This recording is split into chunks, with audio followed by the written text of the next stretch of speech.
Lakers hindi pa tapos sa pag-build up ng kanilang koponan at ang makakatandem ni Luka Doncic na isa pang superstar.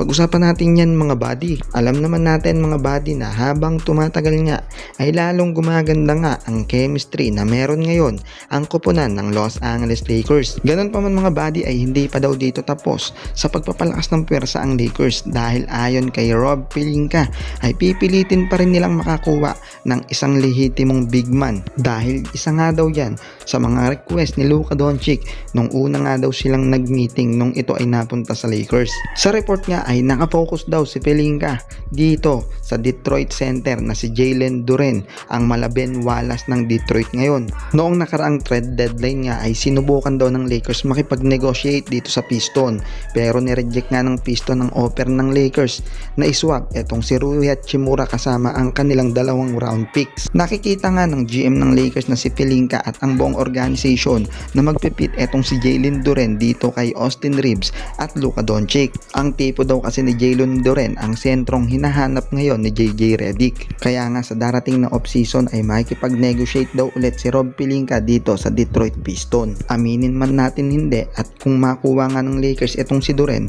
ay masasabi nating next season ay isang championship caliber talaga ang Los Angeles Lakers. Sa huling 5 laro nga ng Los Angeles Lakers ay nag-average nga si Austin Reeves ng 22 points per game. Siya nga ngayon ang best third man dito ngayon sa NBA at hindi naman yan maipagkakaila sa mga nakalipas na performance nitong si Austin Reeves.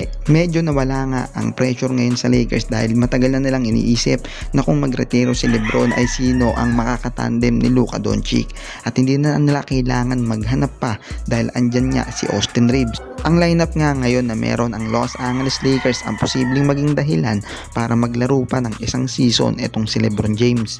Natutuwa nga rin ang buong Lakers organization dahil talagang yearly nga daw ay nag-step up ang laruan nitong si Austin Reeves. Kaya nga sa mga Lakers fan dyan ay 80% ay posible talagang mag-extend ng kontrata si Luka dito sa Los Angeles Lakers dahil sa ganda ng lineup na meron ang kupunan. Hindi na mangangamba si Luka Doncic na kung sino nga ba ang makakatandem niya. Pero kayo mga buddy, ano bang masasabi nyo sa ating video ngayon? I-comment nyo na yan.